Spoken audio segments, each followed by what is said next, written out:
ಎಲ್ಲರಿಗೂ ಪ್ರಗತಿ ಚಾನಲ್ಗೆ ಆತ್ಮೀಯವಾದಂತಹ ಸ್ವಾಗತ ರೈತರೇ. ಇಂದಿನ ಜೋಳದ ಮಾರುಕಟ್ಟೆಯ ಬೆಲೆಯನ್ನು ನೋಡಿಕೊಂಡು ಬರೋಣ. ಇನ್ನೂ ಯಾರು ಹೊಸದಾಗಿ ಚಾನಲ್ ನೋಡ್ತಾ ಇದ್ದರೆ ಸಬ್ಸ್ಕ್ರೈಬ್ ಆಗಿ.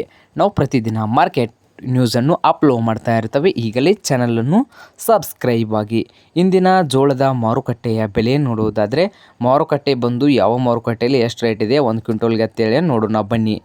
ಪುಣೆಯಲ್ಲಿ ಬಂದು 1 ಕ್ವಿಂಟಲ್ ಜೋಳದ ಬೆಲೆ 4,000 ರೂಪಾಯಿಯು ಗರಿಷ್ಠ ಬೆಲೆ ಆಗಿದೆ.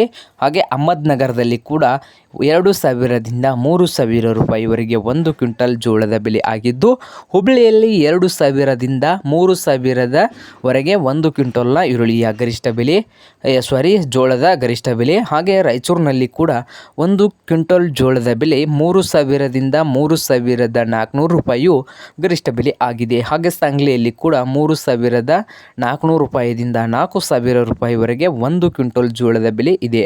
ದಾವಣಗೆರೆಯಲ್ಲಿ ನೋಡೋದಾದರೆ 1 ಕ್ವಿಂಟಲ್ ಜೋಳದ ಬೆಲೆ 2,000ದಿಂದ ಹಿಡಿದು 2,800 ರೂಪಾಯಿಯು ಗರಿಷ್ಠ ಬೆಲೆ ಆಗಿದೆ ನೋಡಿ ರೈತರೇ.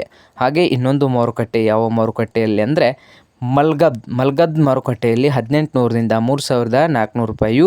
ಹಾಗೆ ಇನ್ನೊಂದು ಮಾರುಕಟ್ಟೆ ನೋಡ್ಬೋದು. ಯಾವ ಮಾರುಕಟ್ಟೆ ಅಂದರೆ ತುಳಜಾಪುರ ಮಾರುಕಟ್ಟೆಯಲ್ಲಿ 1 ಕ್ವಿಂಟಲ್ ಜೋಳದ ಬೆಲೆ 2,000ದಿಂದ 3,600 ರೂಪಾಯಿಯು ಗರಿಷ್ಠ ಬೆಲೆ ಆಗಿದೆ.